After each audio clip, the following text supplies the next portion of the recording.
G'day guys, got some more measurements on this X coil, and the big transmit winding, the big thick one in the middle, measures at 0.22 ohms and 279 microhenries. That's that transmit winding, the big thick one. And little outrigger coils or receive coils are 1.6 ohms at 205 microhenry. So that's some of the critical specifications for the coil.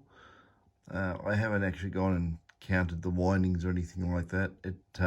Because it's all potted in resin, it might be near impossible to do, but you should be able to work it out. Well, you should be able to work it out if you look at it as an air core, and roughly the extrapolated data for a round coil. It won't be too far off the mark. It will be a little bit less in that configuration. So with all that resin in the windings, it also cut back on the amount of turns to hit that inductance, because it's a higher dielectric constant than air. But that's what it is. You could probably pull the big coil apart and measure it, count the turns. Probably be better off to measure the diameter and pull the wire and make it into a big straight piece and rewind it counting the turns, because it's very difficult to do things when it's all full of resin. It makes it very difficult. So yeah, I'm just having a look at the transmit wire there. Yeah, that can be done differently, and probably I don't know if you really worry about the transmit too much. I'm more worried about the receive windings. That's where it's critical, and they would possibly be better if they were some sort of spaced air or low dielectric type winding, but I don't know how you do that and keep it stable. I mean, you can, but it'd have to be a completely different design. You can't rewind it back into where it come from. But I'll look into it and see what I can come up with. Yeah, so that's that anyway. I did measure the resistance on that one. That's very, very accurate, that meter. And it has a offset, so you compensate for the leads as well. So no matter what you're using for your lead length, you can compensate that with the offset on there. So short the leads together, and it will, if I can do it one-handed. Yeah, if I short the leads together and I actually squeeze them hard, well, look, you know, it's getting pretty low. It's probably drifted a little bit since I last did the offset, but I can't let go of the iPhone and push the button whilst holding the two leads together. So yeah, that resistance will be dead accurate. I mean, you know, 2 decimal or 3 decimal points of an ohm, I think it was. So that's that. Yeah, the only other thing I'd try and work out on this is these black strips running down here. I don't know, it could be just plastic. It could be some sort of ferrite or absorber or something, or magnetic absorber. I don't know what it is. It's covered in resin, so I can't poke it and prod it and work out exactly what that is. But yeah, that's the the Magic X coil. I'm going to mention this too because, you know, even the manufacturer of this coil should realise this, that even though they use those ferrite tubes to try and get rid of that massive solder joins, which, you know, as we've been informed, react with the ground and cause false signals. I'm trying to find my really good grabby tweezers here, but they're right in front of me, but I can't see them on the bench as usual. That's what happens. Maybe they're behind there. No, they're not there. They're somewhere. Hang on a second. I have to stand up and look down. It's like a CIA satellite looking down. And where are they? No, we failed. We can't see them today. No, here they are. They're hiding under the LCR meter. Yeah, anyway, I'm going to bend these and show you that, well, where are we? Down here, there we go. Look at the length of the tinning on that wire.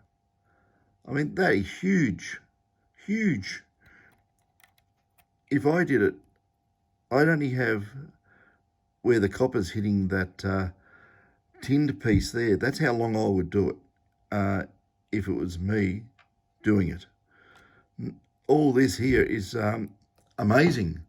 And then I got off the elastoplast or whatever it was, the sticky tape, and on that wire there, you got the same thing again. These massive tinned up, basically, it's just making a gigantic eddy current generator because of the size of it. I mean, it's mechanically strong. I'll give them that. It's mechanically strong, but it's an electrical re-radiator. And if you actually got rid of a lot of the tinning here and just joined it end to end with a very small, losing me voice, I've just got up not long ago and I feel as dry as a bone. Dear me. Okay. And anyway, that there's me poking at the back of the screen like an idiot. But if that was end joined and it was you know, reinforced, you probably don't need these great whopping huge cores like that trying to you know, stop anything happening. You can probably get away with some very small ferrite sleeves, not these big ones. That's my opinion. I might be wrong, but that's just what I'm thinking. This big board structure here, again, I personally would not do that. I would just end tin the wires and just cut these down, even the ground there. You can see that. Very, very minimal amount of solder on those. Tin them up just a little bit and put it all together. And then, if you really have to, you could put some sort of, I don't know, put some hot melt glue over it or something just to stabilise it. Or even paint it with a little bit of resin and give it a couple of coats just to hold it and stabilise it mechanically as well. It's not going to break. It's not going to come adrift. If it's a good solder connection, it's not going to break. It's sitting there in nice padded foam. But I don't know. You know, does it really make a difference if you're going to core it like that? I don't know. But what I tested is those cores are reactive. So you're trying to, you know, get rid of that those big blobs of solder as a reactive element to the ground. But what about the cores themselves? You know, you're ground balancing, taking everything into account. There must be there must be an offset there between the ground balance point and the ferrite balance point. Maybe it's causing residual noise in this design of coil. Like I say, I don't know. I'm just speculating. But it's funny because it actually confused me because, like I said, 15 years ago, I was putting ferrite cores in the coils I made, and it wasn't really to stop anything lighting up the ground because the detectors were pulsing so slow, and they had very large dead times before the receivers turned on. It made no difference. We didn't even know back then. And I was putting the ferrites in the coil just as an anti-interference method for high frequency interference. And then I started using the iron powder type cores because they had a very similar type of response to the ground. So it was sort of like getting rid of that offset. Does it make a difference? I don't know. It's very, very difficult to simulate a quiet environment with test equipment all connected up whilst detecting in your laboratory or in your workshop. It's just about impossible to do. Well, it is impossible to do if you ask me. You cannot simulate goldfield in a workshop. You'd have to actually go out there, and it's just so time consuming doing all that. You all day to make a couple of little measurements, but you could do it. And the reason I don't do it is there's no reason to do it for me to do it. What does it serve? It's just an expense and a waste of time for me. I'm not really in the coil making business. We just make up the big drag coils, and that's what we do. We do not make little coils. But looking at the price that these things, when people actually buy these coils at huge dollar values, I'm thinking to myself, God, maybe I should go into making coils. I'm pretty sure I can make a better coil. 100% I can make a better coil. But my God, it's absolutely amazing. It really is that these things sell for so much when you look at what it is. I mean, it's probably a lot of design work, but, once you make one, you just set it up on jigs and spit them out like sausages, What is it? $2,000 a hit, God, make 5 is 10 grand a day. Yeah, it's amazing. And what gets me too, I've got to say this, that, there's people that are here in this country, and, everyone's buying these from overseas. And, why not make it here? Why not make it here? I know there's Coil Tech and Nugget Finder are making these here, but I I can't put my finger on why these are better. I really can't. I can't see why these are better. Is it that everyone went out with small versions of, this is a small one, and they put tiny gold under it, and they use the same tiny gold on the other coils, which are bigger, and they go, oh, it's not as sensitive. Well, duh. I don't know. Really, I don't know. I am confused. It's yeah. Anyway, I've got a minelab out here which I've had dropped off, which I'm going to pull apart too. Now, let's go out here.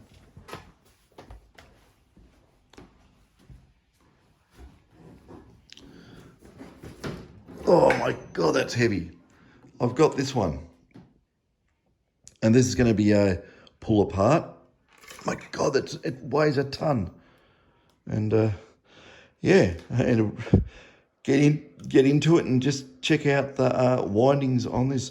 This is actually a working coil, by the way. How sad. It's got the dongle on it, but No, the fellow who dropped in said, no, go for it. See what you can do to it. So I'm going to. I'm not going to destroy it.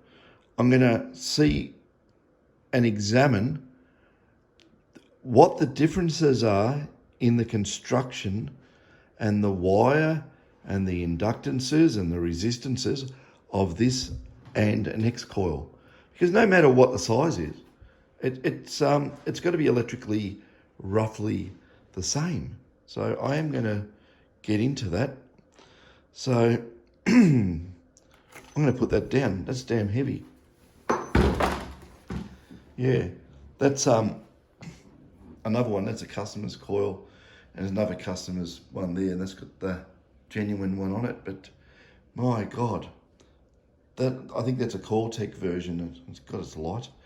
And I just don't know the difference between these coils unless I rip them all apart and examine exactly what is going on. The other experiment I'm going to do as well, if you can see down here, I've got two 10-inch monos. One's an older one, but they're both made by Minelab, and they're both damn well the same anyway. What I'm going to do is I'm going to pop one open, and on that solder joints inside, I am going to install some small cores, and I'm going to go and do the same detector, of course, same settings, and I'm going to do the same ground, and I'm going to see if there's any reduction in ground noise response, chord and not chord. So that's the next one coming up. That will be interesting. Anyway, I better go and have a coffee because my voice is like, at the moment. It's a bit, I feel a bit, I don't know what you want to say. Don't want to say anything too gross, but yeah, we'll do that anyway on those coils and see how we go. Apart from that, yeah, I've got to be careful what I show around the room because there's stuff sitting here which people don't want seen. Anyway, that will do for that. That's sitting over there happy. The old X coil. Well, I don't know if it's old, but it is what it is. So there's the measurements on it anyway. If you want to play around, make your own coils up, and chop dongles off coils and things. I don't know. Yeah, David makes dongles for these too. If you want to know, David does the dongles for the 7000 as well. If you want them, he's done a few of them, but we don't really advertise that too much. It's one of those things,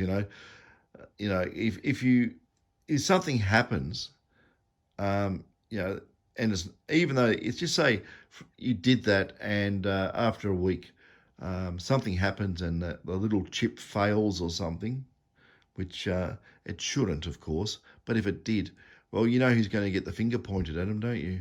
So, it's not without risk doing anything, but it shouldn't be, but it is possible. So, yeah, because I've heard of so many people doing their dongles for the X coils, and they wire it up wrong, and they blow up the damn. They blow up the chip in the detector itself, and they blow the chip up on the dongle, and it's embarrassing, isn't it? I guarantee you the techs at Minelab say, someone's tried to fit a X coil or something to it, and yeah, and that'll void your warranty too if it's under warranty. So I think they point that out. But anyway, that's the all the rest of the measurements on that coil. Where if there is a variance there between Coil-Tech and Nugget Finders and the Minelab coils, that may be what the difference is. If there really is a difference, is it just coil sizing and people not taking into account target size? Maybe you should get one of the bigger coils and use a bigger target, and then this thing here won't be able to detect it because it's too far away from the coil. You can skew the results of coils very easily, and you can make a big coil and put a tiny winding in it and say, oh, look how sensitive it is, right? And people will believe it. It'll have no depth on anything else. But you got to understand your coil geometry and how far it can actually, emit a field, and how far and how sensitive it is away from the target to get the response. And if it's too far away, it's just going to fall below the noise floor of the receiver, and it's not going to be picked up. So yeah, that's how it works. But even on these two, it's got a very, very low resistance on the shielding, very low. So I don't know what the no other coil I've ever looked at has 10 ohms across that shielding. But if we get into the minelab one, we'll go and examine that, and I'll go and get all the measurements out of that, and we'll see how it compares, and just see if there is a difference. Because if there is a difference, that could give a performance benefit. But if they're all the same, it's just size. So just be wary of people doing testing and saying this one against that one. You really got to know the size of the coils inside the actual coil, not the size of the coil housing, but the size of the coil. And that explains what's going on. The detection depths and how close they are to the main transmit coil, and how the spread, because the gap on that between the those two D-type windings and the transmit coil, where it crosses over, my God, there's nothing in it. 5 millimeters, it's going to ping like almighty on a tiny, tiny, tiny piece of gold. But if you wanted to, you make a bigger coil, and you could still run that 5 millimeter gap, couldn't you? Anyway, leave it there. Catches.